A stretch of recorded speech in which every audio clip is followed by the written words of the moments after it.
Hey folks, it's Ardwulf. Welcome. We're going to do an unboxing today of Not a World at War. So this is the 2013 second printing of A World at War. This is sort of the ultimate descendant from GMT Games and designer Bruce Harper of the classic Avalon Hill, Third Reich, and then Advanced Third Reich and Rising Sun system. This is what that has evolved into. And it is a big game, and expensive and complicated game, with a 200 plus page rulebook and upwards of 2,000 counters, around 2,000 counters, I believe. And I think it's over that, actually. It should be 10 counter sheets. It's 2,800 counters. And there's a lot going on here, right? But it is, for all that it's super complicated, it's very popular. There's a huge tournament of it that runs every year at WBC, which I would love to do someday, but it wasn't going to happen this year. But alongside World at War, we have a prequel. World at War obviously starts in 1939, which, depending on who you talk to, isn't even when World War II started. Gathering Storm lets you start a game in 1935, and then when the war breaks out, whatever that geopolitical situation looks like, then you transfer the results of it to your game of A World at War.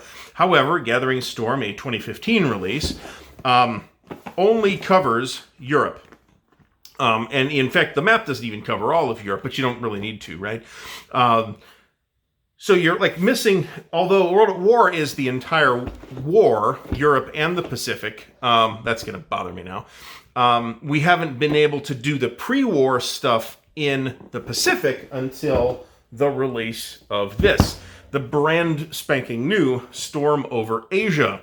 This is the Pacific prequel to A World at War, just released, hot off the presses from GMT. It has literally arrived today, miraculously undamaged in the hideously mutilated post office carton that it got shipped in.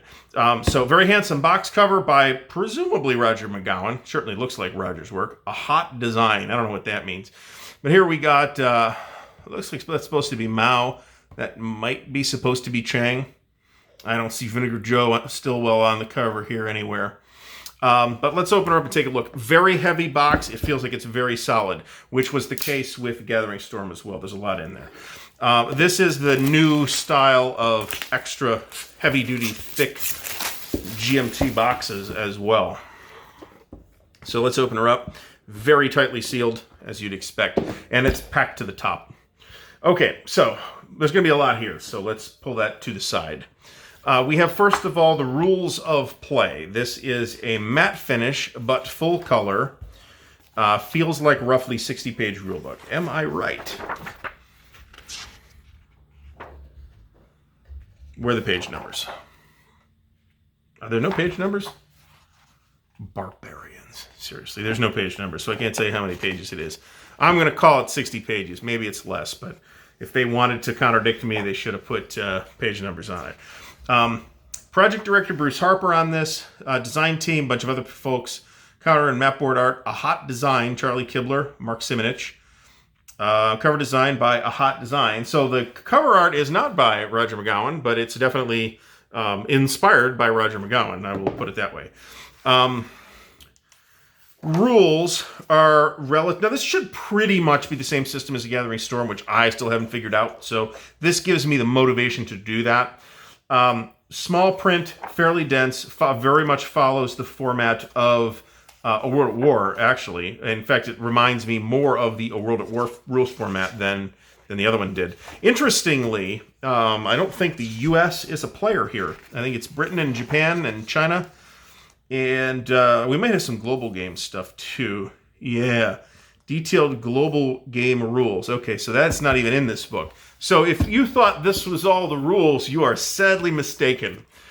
So now we have the Transition to World at War book, which also doesn't have page numbers. But it's the same type of thing. And I'm going to say it's thinner. It feels like about a 40 to 48 page rule book, something like that. And what this explains how to do, I did tell you this was a complicated game, right?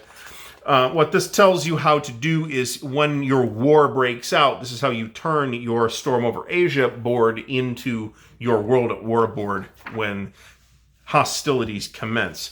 Now, the interesting thing about the this Asia-Pacific theater is that The war doesn't start in 1939. It starts in 1937. I mean, arguably it starts in 1931, but hostilities between China and Japan recommence with the Marco Polo Bridge incident in 1937. So here's the battle manual. And here we have some general explanatory stuff, units and counters, which isn't in the rule book. Explanations of absolutely every counter, which is pretty fantastic, actually. With color guide and everything. Here is a section on the random events. We'll see the random events are on cards, and we'll see the cards in a minute here. So a whole bunch of this stuff. Inter-theater rules, historical notes, and where is the global game rules that we saw? Did I miss them? It is entirely possible. That sounds like this. Yeah, the following governing stroke general random events apply to Japanese research. Okay. Okay. Historical notes. Historical notes. Okay. So somewhere in here is the global game rules, apparently. And I'm not 100% sure where that is, because there's no table of contents in this book. It could be spread throughout the book, to be fair. All right, so we also have a booklet of with it's perforated along the side. I don't know if you can see that on the camera or not. Of record sheets that you are going to tear out and photocopy and use for your game. So we have Japanese research, European Axis, BRP record sheets. Not sure why you need that. Maybe you need to figure this out for the global game. That's possible. Western Allies, France, Russia, Japan, China. Year start. This is the year start where you do all your economic stuff. It's real mathy. China, United States. So the way it sounds to me is that the United States is not an active participant in the Pacific Theater pre-war game. To what extent that holds true, I'm not sure, to be honest. And I'm very curious about how that is going to work. So we'll maybe get to that in a future video. We have 5 counter sheets. This is the new, quite thick GMT Brown Core stuff that I like a lot, and which is very different from the counter stock used in my printing of A World at War, which is very thin. Among the thinnest I've seen from GMT, in fact, because I think the intention is that you're going to magnetize it, but I'm not going to magnetize this thing. I'm not going to magnetize anything. I don't think that's practical. So we got the thick counters here, and they're single-sided counters too. And I'm not sure I like the fact that they're single-sided and blank on the back, because that's going to make them hard to sort. We have a whole bunch of counters here. We have the KMT, the Kuomintang, with pictures of what looks in this not amazing eyesight that I have, like General Chiang Kai-shek. Somebody else down here, who's definitely not Mao. Presumably we have pictures of Mao here somewhere. I know there are multiple factions, and there's also this united front that controls how unified the Chinese are in the face of Japanese aggression, which is a really interesting sounding mechanic. So we have a bunch of other stuff here, definitely Communist Chinese stuff, Indian Army stuff. We're also going to see some what look like traditional wargame units we did over here with some additional ships and stuff. So these are units that will end up getting used, depending on what you build in Storm Over Asia, in your game of World at War. And so far we're looking at half-inch counters. We'll get to a sheet that's not. All right, so we have counters for Nationalist China. Not sure who these burnt umber looking fellas are. We've got Commonwealth, including some Indians and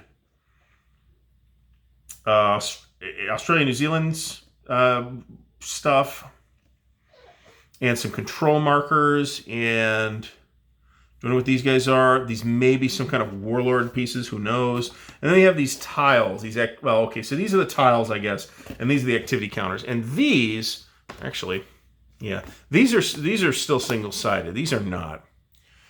And I think these are this is like the currency of the game. I think, do not quote me on this. I do not have a sufficient understanding of this game. And these are not quite square. They are somewhat rectangular, and I'm not entirely clear how I'm going to clip them. I guarantee they won't fit in my 3mm corner punch. And then these are the actual tiles. These are like points that you end up using for things. And these are, in fact, square and what looks like 3/4 inch, I'm going to guess. Interestingly, these are not the same die cutting pattern between those two sheets. All right, so we have a map, which I'm going to bust out last.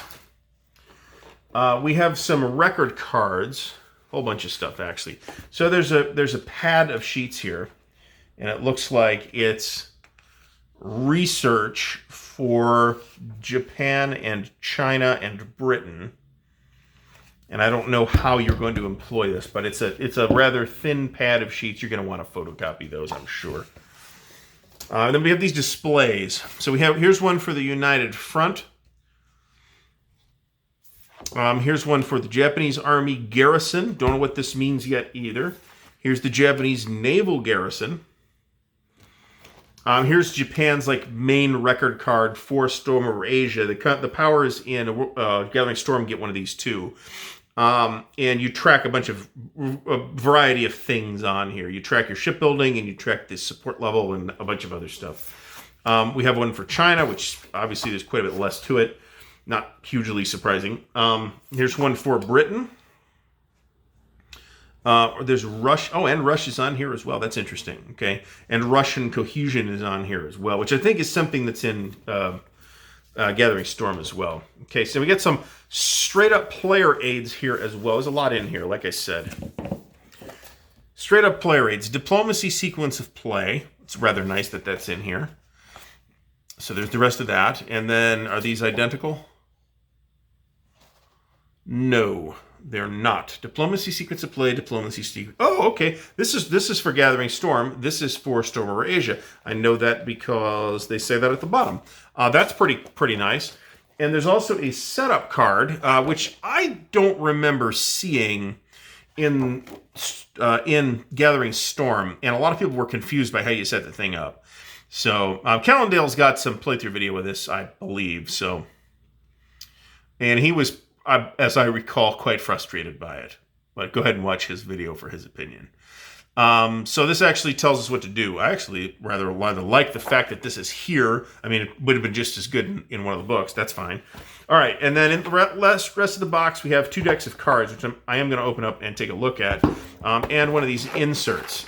You all know how I feel about these inserts. This is the exact same.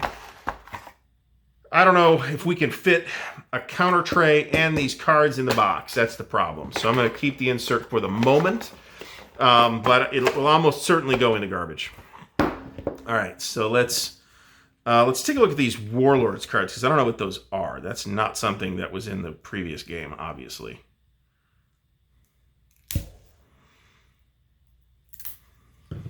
Certainly a relatively intimidating looking game, which of course makes it something I want to play immediately. All right, so here's some Warlord cards. Here's some random event categories. Okay, that presumably does something. Here are the Purge cards. These are cards that the Soviets play at some point. And then here are the random events. And then depending on when you draw the event, we'll tell you which of these things happens. So on here, obviously, we have some Japanese events, a British event, and a Chinese event. And all the cards probably follow a very similar pattern to that. Yes, that is indeed what it looks like. I am doubtless going to have to baggy these cards for now, because I'm all out of those silicone bands that I tend to use for these kind of things. I won't open this one because I think that's all random events. But there's a couple extra kinds of cards than what we saw in the Gathering Storm. All right, so the map. The map is going to be relatively abstract, I shall warn you, because I have seen it already.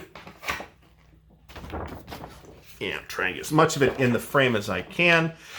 Doesn't cover the entire Pacific theater, but you'll notice that, like, Australia, if you can see it, it's right here. Australia is like a box, which is fine, right? The Japanese aren't going to invade Australia in 1937. That'd be something.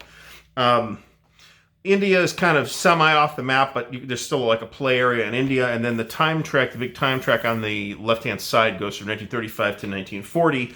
And I guess we presume that by 1940, there'll be an actual war occurring somewhere. But we have a number of different locations within China, right? We have Eastern China, Southern China, Yunnan, Sichuan, Central China, Shanghai gets its own thing, Northern China, and Shanxi. Don't get one for Korea, but then again in 1935, the Japanese are pretty much in charge of Korea. So you may or may not be able to like put stuff there, I don't know. And then you do have some Soviet stuff up here. You have Vladivostok and Mongolia, which is apparently controlled by Russia. And we have French Indochina. So it looks like the three sides here end up being Japan, Britain, and China. And like I said, I'm not sure how powers like the French or the Americans factor into this. It would be easy enough to automate both countries and just say, you know, if you meet these conditions, the Americans do this or the French do this. That would probably be completely fine. So, what we have here is a game I do not promise to do future video on anytime soon, but I would very much like to do additional video on it because it looks really interesting to me. It just looks like it's a lot to deal with. So, Storm Over Asia, brand new in the A World at War family from GMT Games designer Bruce Harper. I've been waiting for this with some level of excitement, as you may be able to have told by the amount of talking I've done over it. Looks real interesting. So hopefully this video will have been of use to you, or at least entertaining. If it was, please give it a thumbs up. Please subscribe to the channel, and don't forget to click the bell icon to get notified when new content comes out. If you'd like to support Ardwulf's Lair, please share the content around on social media, or you can click on the Patreon link in the video description. Until next time, thanks again for watching, and happy wargaming.